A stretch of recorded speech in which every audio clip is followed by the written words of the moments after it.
Voilà, très content d'être avec vous ce matin. Encore pour ce 4e dimanche de l'Avent. C'est toujours une joie de se rencontrer. Frères et sœurs, j'ai un défaut. Oui, j'entends qu'ils disent « t'en as qu'un ». Demandez à ma femme, elle va me rectifier. Voilà, j'ai un défaut. Quand j'ai l'occasion de partager la parole lors d'une fête, que ce soit Pâques, Pentecôte, tout ça, j'aime revenir sur les fêtes. Quelqu'un m'a dit « oh, c'est pas la peine, on sait tout ça ». Mais j'aime revenir sur les fêtes, parce que ça se perd. Parce que notre peuple ne sait même plus la signification des fêtes. Tout s'efface. Et je crois qu'en tant que chrétien, il y a toujours quelque chose pour nous à tirer de ces fêtes, toujours un encouragement, toujours quelque chose à partager. Et comme Albert le disait, ces personnes qui viennent sensibilisées par Noël, il y a un témoignage. Constamment, on peut rendre témoignage et revenir à la vraie signification des choses. Et avec vous, ce matin, j'aimerais revenir sur cette fête de Noël par un texte que vous connaissez bien tous dans l'évangile de Luc, au chapitre 2, et à partir du verset 21, où il nous est dit que le 8e jour auquel l'enfant devait être circoncis, étant arrivé, on lui donna le nom de Jésus, nom qu'avait indiqué l'ange avant qu'il soit conçu dans le sein de sa mère. Et quand les jours de leur purification furent accomplis selon la loi de Moïse, Joseph et Marie le portèrent à Jérusalem pour le présenter au Seigneur. Et là, nous sommes une 40aine de jours après la naissance. Ils se rendent au temple. Suivant ce qui est écrit dans la loi du Seigneur, tout mâle premier-né sera consacré au Seigneur. Et pour offrir en sacrifice 2 tourterelles ou 2 pigeons, comme cela est prescrit dans la loi du Seigneur. Et voici, il y avait à Jérusalem un homme appelé Siméon. Cet homme était juste et pieux, il attendait la consolation d'Israël, et l'Esprit Saint était sur lui. Il avait été divinement averti par le Saint-Esprit qu'il ne mourrait pas avant d'avoir vu le Christ du Seigneur. Il vint au temple poussé par l'Esprit, et quand les parents apportèrent le petit enfant en Jésus pour accomplir à son égard ce qu'ordonnait la loi, il le reçut dans ses bras, bénit Dieu et dit « Maintenant, Seigneur, tu laisses ton serviteur s'en aller en paix, selon ta parole. Car mes yeux ont vu ton salut, salut que tu as préparé devant les peuples, lumière pour éclairer les nations et gloire d'Israël, ton peuple. » Son père et sa mère étaient dans l'admiration des choses qu'on disait de lui. Siméon les bénit et dit à Marie, sa mère, « Voici, cet enfant est destiné à amener la chute et le relèvement de plusieurs en Israël, et à devenir un signe qui provoquera la contestation et la contradiction. Et à toi-même, une épée te transpercera l'âme, afin que les pensées de beaucoup de cœurs soient dévoilées. Amen. Amen. J'aimerais m'arrêter sur 2 choses ce matin avec vous. Il y a tellement de choses, ce texte est tellement riche, mais m'arrêter sur 2 choses. Siméon, prophétise et dit que cet enfant, au verset 34, cet enfant va devenir un signe qui provoquera la contradiction. Noël, une histoire d'enfant. Nous sommes à Noël, le 25 décembre, l'année présumée de sa naissance. Noël regroupe 3 fêtes. 3 fêtes des Lumières. Aujourd'hui, nos amis juifs commencent leur fête d'Hanouka, la fête des Lumières. il y a tout un historique très intéressant sur la fête d'Hanouka. Et aujourd'hui, pendant 8 jours, nos amis juifs vont fêter cette fête de la lumière, Hanouka. D'autres, dans le monde païen, vont fêter ce qu'ils appellent la fête du soleil invincible, le nouveau solstice d'hiver. Fête de la lumière, où les jours ragrandissent. Et puis, la fête de la naissance de Jésus, la lumière du monde. 3 fêtes de la lumière dans ce même mois de décembre. Que cache finalement Noël? Que cache Noël? Quel est le rôle de la religion et de l'idolâtrie mêlés ensemble?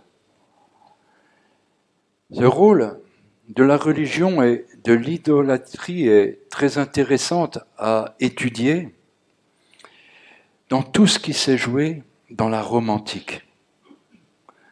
La Rome antique, pas le romantique, hein.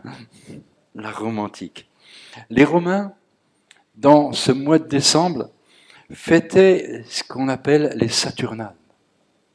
C'était une fête où on fêtait ce solstice d'hiver, la naissance du soleil invincible.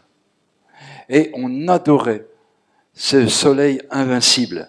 Une idolâtrie incroyable, où il y avait toutes sortes de choses qui se passaient. Pendant 3 jours, à un moment donné, cette fête avait pris tellement d'ampleur que Auguste avait décrété 3 jours fériés. Et tout était fermé. Les tribunaux, les écoles, tout était fermé. Et on fêtait cette fête de la lumière. Et on se prosternait, et ça terminait dans des choses assez innommables. Mais on décorait les maisons, on se faisait des cadeaux. Pendant 1 jour, les esclaves devenaient libres. 1 jour. Le lendemain, ils retournaient à leur labeur. Il y avait des choses extraordinaires qui se passaient. Et à un moment donné, est venu s'ajouter à cette fête de la lumière des Saturnales le culte de Mithra. Mithra, qui était un dieu qui était un dieu indo-iranien. Et les légions romaines, en étant en mission dans ces pays-là, ont ramené le culte de Mithra à Rome. Et ce culte de Mithra est devenu tellement fort dans cette société romaine que Mithra, c'était un dieu bienveillant, débonnaire et cruel à la fois. Juste et cruel. C'était un dieu avec lequel on pouvait faire une alliance, on pouvait devenir amis. C'était un dieu de la lumière. Et les Romains faisaient de grands brasiers, il y avait des grands feux. Et on sacrifiait aussi des enfants pour être agréable à ce Dieu. Et il y avait toutes sortes de rites. C'était un culte pratiqué en Asie mineure et qui a envahi toute la Mésopotamie déjà vers 1350 avant Jésus-Christ. C'est tous des rites qui venaient aussi de l'Égypte ancienne, où on adorait ce dieu soleil, où là aussi on faisait des brasiers. Vous connaissez, si vous faites des mots fléchés, le dieu Ra, qu'adoraient les Égyptiens. Et on retrouve les traces de ces rites égyptiens encore plus en avant, au temps de Nimrod de la tour de Babel, où là encore, il y avait tous ces rites étaient regroupés. Babel était imprégné de ces rites, où là aussi on faisait des grands brasiers et où il y avait des grandes fournaises, où tous ceux qui étaient en opposition passaient dans les fournaises, et même les enfants passaient dans les fournaises pour être agréables à Dieu. C'était une opposition en réalité à Dieu. On retrouve ça avec Nebuchadnezzar et Daniel dans cette fournaise ardente. Et tout au long des siècles, ces rites ont traversé les époques. C'est même arrivé en Israël, où même Israël a succombé à tous ces rites. Et Israël aussi a offert des enfants à un moment donné en sacrifice, juste en bas des murailles de Jérusalem, dans ce qu'on appelle la Géhenne. Tous ces rites étaient regroupés. Et l'ampleur de ce culte de Mithra dans tout le royaume, dans tout l'Empire romain a pris une telle importance que Aurélien l'a déclaré religion d'État le 25 décembre 274. Et on a fêté cette fête du soleil invincible. Et le christianisme est venu s'assimiler à ces fêtes. Et en essayant de christianiser ce monde romain, c'était parti d'une bonne intention au départ, d'une bonne intention. Mais finalement, le pape Libère, en l'année 354, a officialisé le 25 décembre, fête de l'anniversaire de Jésus-Christ. Il y a eu un mélange extraordinaire qui s'est produit. Et ça a continué. Il y a eu le christianisme qui a essayé de percer dans toute l'Europe, et en même temps, il y a cette opposition qui a continué à s'exercer dans toute l'Europe.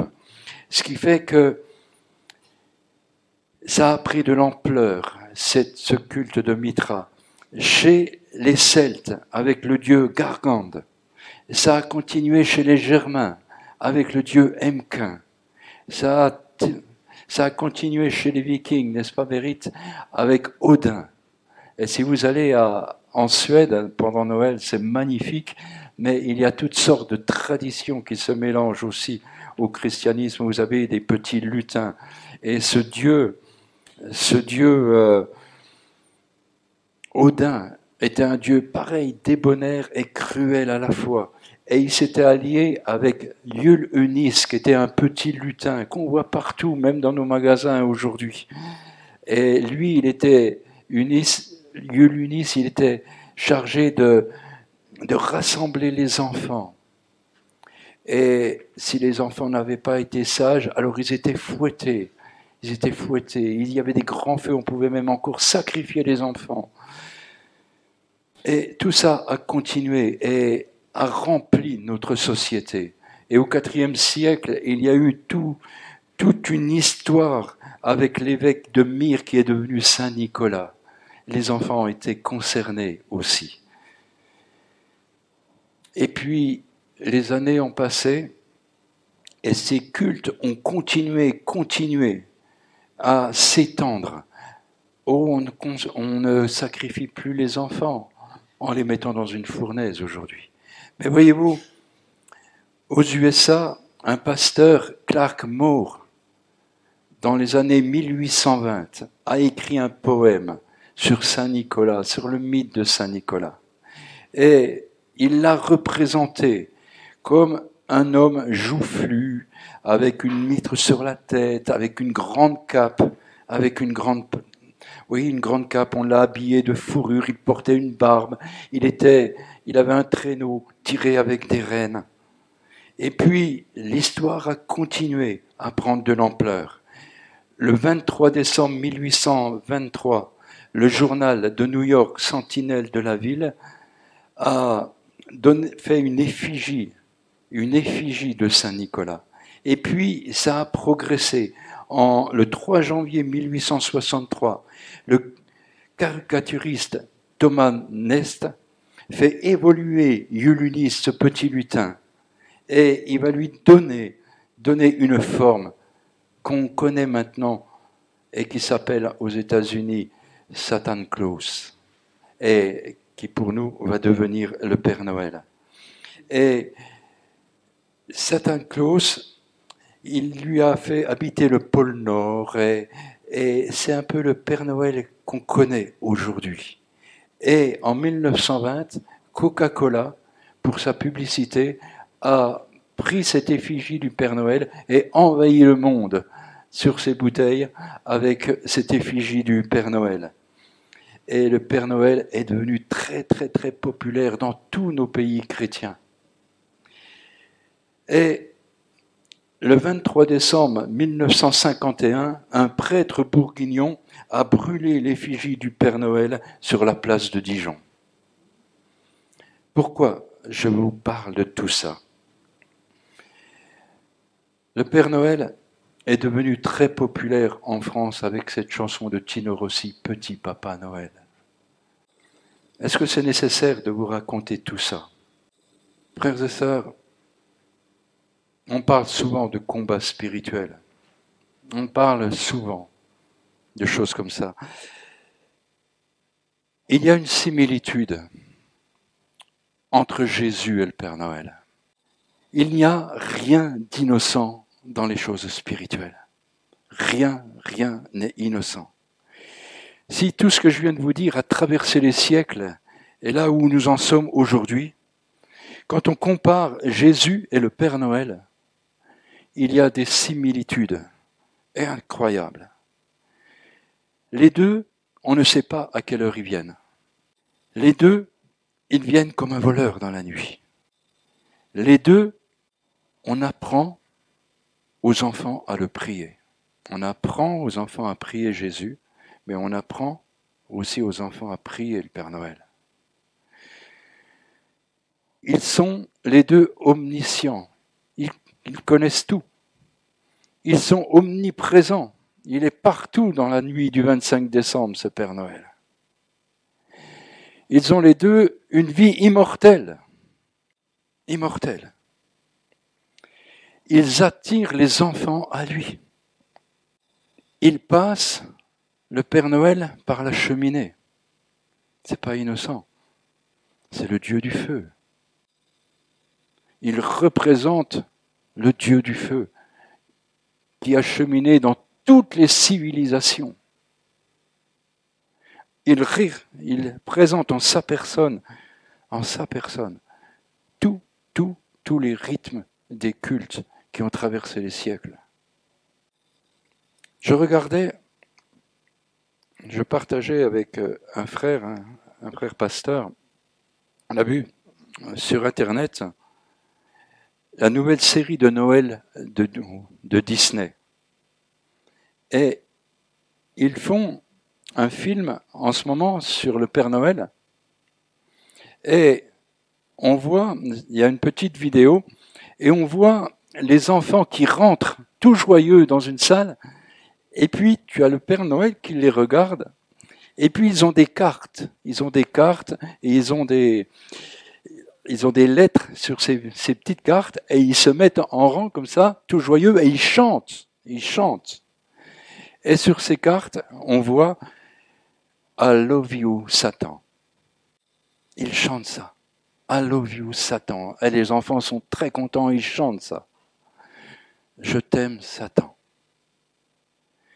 Et le Père Noël est là et il fait... Et les enfants réalisent qu'ils ont fait une erreur, c'était pas Satan, c'était Santa. Alors il fallait rechanger les lettres. Mais le fait est que la mélodie est dans les têtes des enfants. Dans les têtes des enfants. On ne rit pas avec ces choses-là. Et le commentaire nous dit que les défenseurs de la série affirment que la scène où les enfants tiennent les lettres et disent « I love you Satan » est censé dire « I love you Santa ». Et ce n'est qu'une des nombreuses scènes comiques du film. Les parents, eux, ne rient pas. Il n'y a rien d'innocent. Rien d'innocent. Je regardais sur le programme de Montbéliard, il y a tout le plan de la fête de Noël. Et à un endroit, il y a marqué « Maison du Père Noël ». Et puis juste en dessous, au même endroit, « Village des enfants ». Village des enfants. Il sera un sujet qui provoquera la contestation. C'est Jésus qui a dit « Laissez venir à moi les petits-enfants ». « Laissez venir à moi les petits-enfants ». Mais ce Père Noël conteste à Jésus ce verset biblique. Et les enfants vont vers ce Père Noël. Ça nous paraît innocent, frères et sœurs. Mais quelle tromperie, quelle tromperie. Vous savez, aussitôt qu'un libérateur envoyé par Dieu vient dans ce monde, ce sont les enfants qui trinquent les premiers. Dieu a envoyé Moïse pour délivrer le peuple d'Israël en Égypte. Pharaon a fait tuer tous les enfants. Quand Jésus est venu, le libérateur par excellence, Hérode a envoyé ses soldats tuer les enfants à Bethléem. Aujourd'hui, on ne va pas les tuer physiquement. Mais regardez combien les enfants aujourd'hui sont des victimes de tous les mensonges de l'adversaire pour les détourner de Jésus-Christ. Moi, ça me fait mal au cœur quand je vois tous ces enfants trompés et ces parents dans la méconnaissance tromper leurs propres enfants. Il n'y a rien d'innocent, rien d'innocent. Il y a une constance chez Dieu de venir nous chercher, de venir nous parler. Mais il y a aussi une constance chez l'adversaire de détourner les hommes de Jésus-Christ. Et tout est bon, tout est bon. Et il y a un passage dans Éphésiens qui nous dit « Par la ruse des hommes et par leur habileté de rendre l'erreur séduisante. » Séduisante. Et les enfants de ce monde sont les premières victimes depuis des siècles de l'opposition entre Christ et les puissances des ténèbres, frères et sœurs.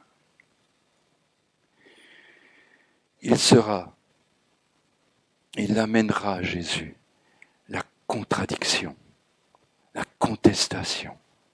La deuxième chose que j'aimerais retenir de ce texte avec vous ce matin, c'est cette phrase « Siméon attendait la consolation d'Israël ». Nous sommes dans le temps de l'Avent, nous sommes le 4e dimanche de l'Avent, et l'Avent, c'est un temps d'attente, un temps de préparation à la venue de Jésus-Christ à Bethléem. Et Siméon, lui aussi, a vécu cette attente qui apportera la consolation. La consolation. Il nous est dit que Siméon était revêtu de l'Esprit et que l'Esprit l'avait averti qu'il ne mourrait pas, qu'il n'aura pas vu la venue du Seigneur. Alors, je ne sais pas combien de temps, peut-être que vous le savez, alors si vous le savez, vous allez me le dire, je ne sais pas combien de temps le Saint-Esprit l'avait averti. Est-ce que c'est 1 an, 10 ans, 20 ans? Je ne sais pas, la Bible ne le dit pas. J'ai l'impression que cet homme, c'était l'attente de toute une vie. De toute une vie. Il attendait cette consolation. Et malgré cette attente, qui pouvait parfois être décourageante, il était resté juste et pieux, fidèle, fidèle. Siméon, un homme de l'esprit. Siméon, conduit par l'esprit. Et dans cette attente, un jour comme les autres jours, rien de plus, rien de moins que les autres jours, un jour banal de sa vie. Et ce jour banal va devenir un jour tellement glorieux pour lui. Un jour où, à ce moment-là, l'Esprit de Dieu va le pousser à aller au temple. Et là, il va pouvoir prendre celui qui était l'objet de toute son attente, ce bébé, ce bébé. Quelle joie pour lui, quelle consolation, où il pourra dire, maintenant, Mes yeux ont vu ton salut. Seigneur, tu peux me reprendre. Je peux partir en paix. Je peux partir en paix. Là, un homme de l'esprit. Je peux partir en paix. Mes yeux ont vu ton salut. Il n'était pas le seul à attendre. Tout Israël attendait le Messie. Tout Israël. Et même au-delà, même cette femme samaritaine, quand Jésus a contact avec elle, elle lui dit « Je sais que le Messie doit venir. Et quand il viendra, il nous apprendra toutes choses. Mais quand est-ce qu'il viendra ? Mais je sais qu'il doit venir. » Mais elle ne savait pas quand. Albert nous disait tout à l'heure que quand nous sommes dans les difficultés, c'est long, c'est long. Et même le meilleur d'entre nous, Jean-Baptiste, il était là, le précurseur du Messie, il devait préparer le chemin. Et quand il s'est retrouvé dans sa prison, c'est un moment terrible pour lui. Le doute est là. Le doute est là. Est-ce bien lui qui devait venir ? Est-ce bien lui ? Est-ce bien lui ? Il y a aussi Joseph d'Arimathée, celui qui a décroché le corps du Seigneur. Il nous est dit 2 fois dans les évangiles, il attendait la venue du royaume de Dieu. Frères et sœurs, nous sommes dans l'attente de Noël 2022. Mais nous ne sommes plus dans la première attente du Seigneur. Aujourd'hui, nous sommes dans la 2e attente du Seigneur. Nous sommes dans cette 2e attente. Et il y a des similitudes entre ces 2 venues du Seigneur. Il y a quelque chose d'assez extraordinaire. C'est que Dieu a instauré les fêtes, les 7 fêtes de l'Éternel. Bien sûr qu'elles ont une dimension prophétique extraordinaire, ces 7 fêtes. Mais elles ont des similitudes. Nous savons que ces similitudes, ces 7 fêtes de l'Éternel, elles ont des précisions extraordinaires. Pour Pâques, le Seigneur avait dit, le 10 du mois de Nissan, alors vous allez préparer l'agneau. Vous allez choisir un agneau. Et le 14 Nissan, vous sacrifierez l'agneau. Et après Pâques, vous attendrez 49 jours et le 50e jour. Il y a des choses précises. Mais pour les 2 fêtes les plus importantes, qui ne sont pas des fêtes, les 2 événements les plus importants, sa première venue et sa 2e venue, il n'y a aucune précision. Aucune précision. Dans ces 2 fêtes, nous ne savons ni le jour ni l'heure. Et on voyait que dans sa première venue, il l'attendait, mais il ne savait pas quand. Israël attendait le Messie, mais quand, à quel jour, quel moment, personne ne savait. Il l'attendait, mais... Et la 2e fête, sur ces 2 fêtes, la première fête, on savait où il allait naître, Bethléem. On sait où il va revenir, à Jérusalem, et plus précisément sur le mont des Oliviers, mais on ne sait ni le jour, ni l'heure. Ni le jour, ni l'heure. J'ai vu qu'il se lançait, certaines personnes se lancent pour nous dire que Jésus va revenir en 2023. Formidable, c'est possible, ça y est, ça commence, les prévisions commencent. Nous ne savons ni le jour, ni l'heure. Mais il revient. Et quand il reviendra, tout œil le verra. Là, on le saura, il n'y aura plus aucun doute, plus aucun doute. Mais, pour nous, frères et sœurs, nous voulons nous réjouir dans l'attente dans laquelle nous sommes, de sa 2e venue, de sa 2e venue. Vous savez, nous vivons aujourd'hui entre ces 2 venues, entre ces 2 venues. Nous sommes dans « il est déjà là », mais il n'est pas encore là. Il est déjà là parce qu'il est dans nos vies, mais il n'est pas encore là. Il n'est pas encore là. Nous sommes dans cette espérance de son retour. Nous vivons entre ces 2 venues. Et j'aime bien dans Sophonie, je regardais Sophonie, cette cette semaine, à Sophonie, au chapitre 3, verset 8, il nous est dit « Attendez-moi, dit l'Éternel. Attendez-moi, dit l'Éternel, au jour où je me lèverai pour le butin. Mais le jour où il reviendra, ce jour sera ténèbres et non lumière, frères et sœurs. Ça sera un jour terrible quand il reviendra. Ce sera un jour terrible. Mais nous, en tant que chrétiens, nous vivons déjà le jour du Seigneur. Nous l'espérons, nous l'espérons. Et aujourd'hui, nous bénéficions de tous les bienfaits de sa première venue. Nous vivons en tant que chrétiens aujourd'hui dans le fait que nous sommes justifiés par son sang. Et ça nous donne de l'assurance. Nous sommes sauvés par lui de la colère à venir. Ce n'est pas rien, frères et sœurs. Nous sommes réconciliés avec Dieu par la mort de son Fils. Et lors de sa première venue, nous bénéficions de tous ses bienfaits, de tous ses bienfaits. Nous attendons sa bienheureuse espérance. Et dans Hébreux, dans Pierre nous dit, il nous est dit, Pierre nous parle des moqueurs. Vous savez, dans notre témoignage, quand nous témoignons à des gens, et si vous parlez de la deuxième venue de Jésus, quand vous dites « Jésus va revenir bientôt », vous avez affaire à quoi? À des moqueurs. Ils nous rient au nez, ils nous charrient, si vous dites à quelqu'un « Jésus va revenir bientôt », et c'est Pierre qui nous dit « Il y aura des moqueurs dans les derniers temps, qui nous diront « Où est la promesse de son avènement ?» Où est la promesse de son avènement? Tout reste dès le commencement. Où est son avènement? Où est son avènement? Mais celui qui a fait la promesse est fidèle.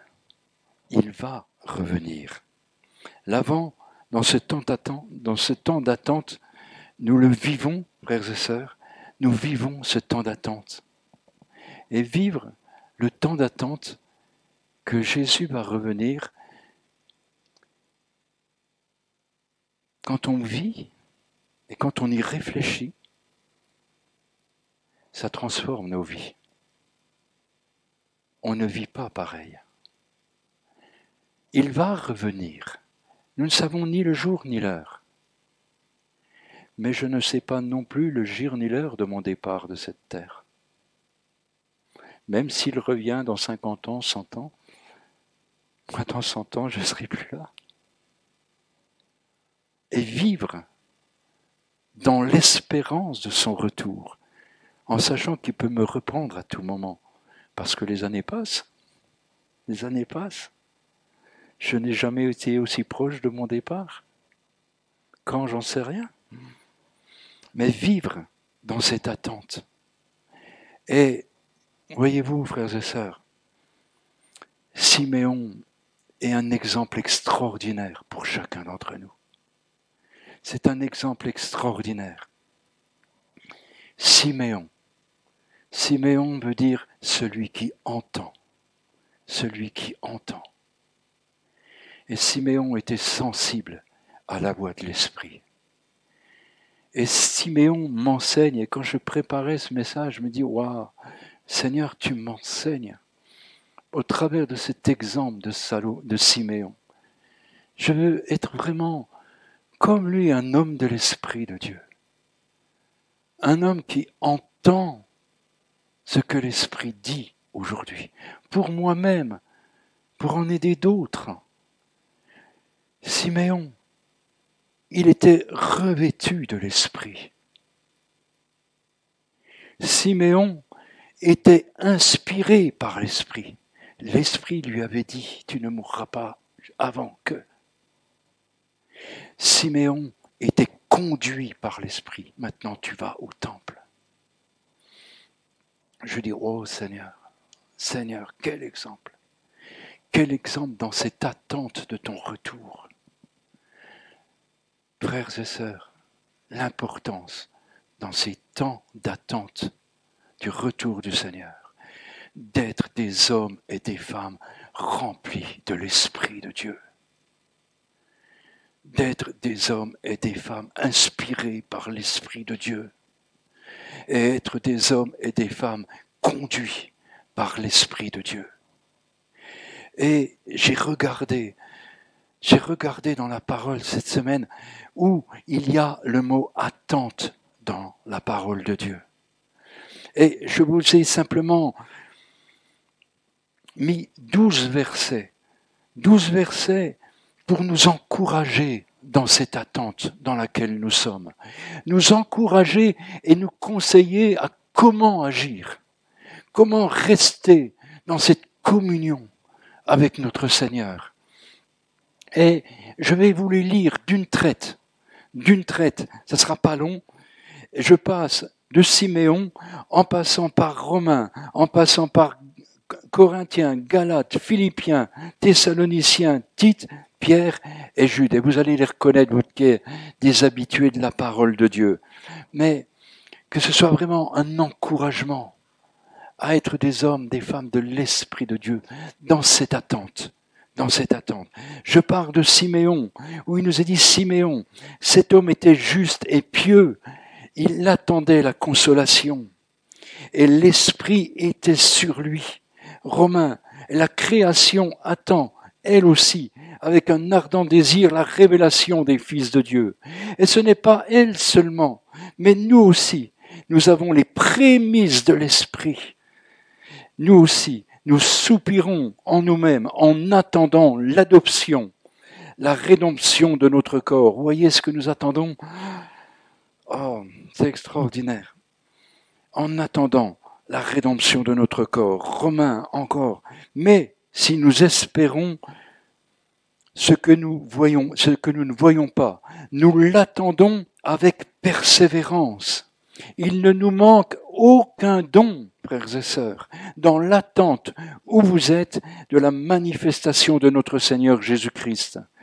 C'est par la foi que nous attendons par l'Esprit, comme Siméon.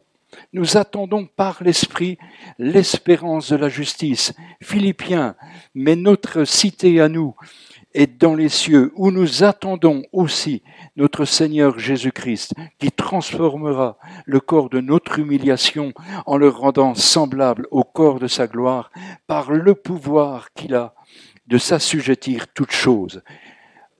Thessaloniciens, nous attendons des cieux son Fils, qu'il a ressuscité des morts, Jésus, qui nous délivre de la colère à venir. Tite, en attendant la bienheureuse espérance et la manifestation de la gloire du grand Dieu et de notre Seigneur Jésus-Christ. Hébreux, de même, Christ s'est offert une seule fois pour porter les péchés de plusieurs, apparaîtra sans péché une seconde fois à ceux qui l'attendent pour leur salut. Pierre, mais nous attendons, selon sa promesse, de nouveaux cieux et une nouvelle terre, où la justice habitera. C'est pourquoi, bien-aimés, en attendant ces choses, appliquez-vous à être trouvés par lui, sans tache et irrépréhensible dans la paix. Et Jude nous dit, pour vous, bien-aimés, vous édifiant vous-même sur votre très sainte foi, priant par le Saint-Esprit, maintenez-vous dans l'amour en attendant la miséricorde de notre Seigneur Jésus-Christ pour la vie éternelle. Oh, que de conseils dans cette attente, que de conseils. Mais je relevais dans Jude, pour vous, bien-aimés, vous édifiant vous-même sur votre très sainte foi, priant par le Saint-Esprit. Vous édifiant vous-même. J'ai trouvé ça m'a percuté parce que peut-être, frères et sœurs, qu'un jour, nous n'aurons plus d'église. Peut-être qu'un jour, la tension sera tellement forte dans ce monde que nous ne pourrons peut-être plus nous réunir comme nous nous réunissons aujourd'hui. Alors c'est important, comme Jude nous le dit, bien-aimés, édifiez-vous vous-même. Vous-même. Vous-même. Sur votre très sainte foi et priant par le Saint-Esprit. Dans cette attente où la Bible finit par le Seigneur Jésus qui nous dit « Je viens bientôt, je viens bientôt ». Alors, comme Sophonie, où le Seigneur nous dit « Attendez-moi, dit l'Éternel, attendez-moi ». Dans ce temps de l'Avent, qui est sa deuxième venue, que nous attendons, nous ne l'attendons pas dans la passivité, frères et sœurs. Nous ne l'attendons pas dans la passivité, mais nous l'attendons dans le fait que nous partageons aussi cette espérance autour de nous. Nous bénéficions de toutes les grâces de sa première venue et nous allons profiter bientôt de tous les bienfaits de sa deuxième venue. Et j'aimerais terminer avec vous par une lettre. Par une lettre, quand je vois tout ce qui se fait aujourd'hui pour ces fêtes de Noël, je me dis que si Jésus envoyait une lettre à chaque foyer aujourd'hui, chaque foyer, qu'est-ce qu'il écrirait, Jésus? Et puis j'ai trouvé cette lettre, alors je vais vous la lire. Je vais vous la lire. Je l'ai copiée, vous pouvez la lire. Dans vos lettres. Voilà. Si Jésus écrivait aujourd'hui à chaque foyer dans ce monde, il pourrait dire comme ceci. Chers amis, comme vous le savez, la date de mon anniversaire approche. Tous les ans, il y a une grande célébration en mon honneur. Et je pense que cette année encore, cette célébration aura lieu. Pendant cette période, tout le monde fait du shopping, achète des cadeaux. Il y a plein de publicités à la radio, dans les magasins. Et tout cela augmente au fur et à mesure que mon anniversaire approche. C'est bien de savoir qu'au moins une fois par an, certaines personnes pensent à moi. Pourtant, je remarque que si au début, les gens paraissaient comprendre et semblaient reconnaissants de tout ce que j'avais fait pour eux, plus le temps passe, et moins ils semblent se rappeler la raison de cette célébration. Les familles et les amis se rassemblent pour s'amuser, mais ils ne connaissent pas toujours le sens de la fête. Je me souviens l'année dernière, il y avait un grand banquet en mon honneur. La table de la salle à manger était remplie de mets délicieux, des fruits, de chocolat. La décoration était superbe et il y avait plein de cadeaux emballés. Mais vous savez quoi? Je n'étais pas invité. J'étais en théorie l'invité d'honneur, mais personne ne se rappelait de moi. La fête était en mon honneur, mais le jour de son arrivée, on m'a mis dehors et on m'a fermé la porte au nez. Et moi, je voulais simplement être avec eux et partager leur table. En réalité, je n'étais pas surpris, car depuis des années, toutes les portes se ferment devant moi. Comme je n'étais pas invité, j'ai décidé de me joindre à cette fête, sans faire de bruit, sans me faire remarquer. Je me suis mis dans un coin et j'ai observé. Tout le monde buvait, certains même étaient ivres. Ils se faisaient des farces les uns aux autres, ils riaient à propos de tout. Ils passaient, semble-t-il, un bon moment. Et pour couronner le tout, ce gros bonhomme à la barbe blanche est arrivé, revêtu de longues robes rouges, et il riait sans arrêt. Oh, oh, oh. Il s'est assis sur le sofa, et tous les enfants ont couru autour de lui, criant « Père Noël, Père Noël !» comme si la fête était en son honneur. À minuit, tout le monde a commencé à s'embrasser. J'ai ouvert les bras et j'ai attendu que quelqu'un vienne me serrer dans ses bras et, vous savez quoi? Personne n'est venu vers moi. Soudain, ils se sont mis à échanger des cadeaux. Ils les ont ouverts un par un avec une grande excitation. Et quand tout fut déballé, j'ai regardé pour voir si peut-être un cadeau était resté pour moi. Qu'auriez-vous ressenti si le jour de votre anniversaire, tout le monde s'échangeait des cadeaux et que vous n'en receviez aucun? J'ai compris que je n'étais pas désiré à cette soirée et je suis parti silencieusement. Et tous les ans, ça empire. Les gens se rappellent seulement de ce qu'ils ont bu, de ce qu'ils ont mangé, des cadeaux qu'ils ont reçus. Et personne ne pense à moi. J'aurais voulu, pour la fête de Noël de cette année, que vous me laissiez entrer dans votre vie. J'aurais souhaité que vous vous rappeliez qu'il y a plus de 2000 ans de cela, je suis venu au monde dans le but de donner ma vie pour vous sauver. Aujourd'hui, je souhaiterais seulement que vous croyez à cela de tout votre cœur. Nombreux sont ceux qui ne m'ont pas invité à leur fête l'an dernier. Je vais cette fois organiser ma propre fête et j'espère que vous serez nombreux à me rejoindre. En guise de réponse positive à mon invitation, dites-le au plus grand nombre d'amis que vous connaissez. Je vous serai éternellement reconnaissant. Je vous aime très fort, Jésus. Que nous puissions cette année vivre le vrai Noël, dans cette attente qui est aussi un temps de témoignage autour de nous et d'un temps d'attente de sa deuxième venue. Et que tout ceci puisse contribuer à transformer nos vies et à travailler à notre communion avec lui. Que son nom soit béni. Seigneur, merci.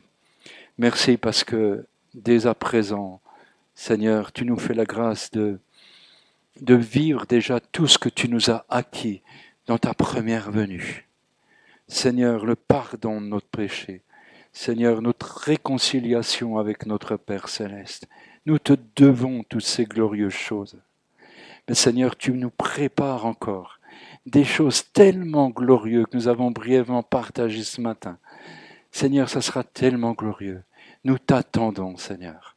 Reviens bientôt dans ce monde, Seigneur, qui t'oublie, dans ce monde qui te conteste, dans ce monde qui veut t'oublier. Seigneur, tu reviens bientôt. Seigneur, garde-nous fidèles, Seigneur. Merci pour cet exemple de Siméon qui nous encourage, Seigneur, à persévérer et à désirer encore te connaître davantage. Seigneur, merci de ce que nous voulons vivre vraiment un vrai Noël dans ta présence, dans ta communion. Seigneur, merci de bénir vraiment chacun de mes frères et sœurs dans ces fêtes de Noël. Seigneur, qu'il y ait des instants encore de témoignage, Seigneur, pour que tu puisses encore te révéler à plusieurs et que ton nom soit glorifié. Amen. Amen.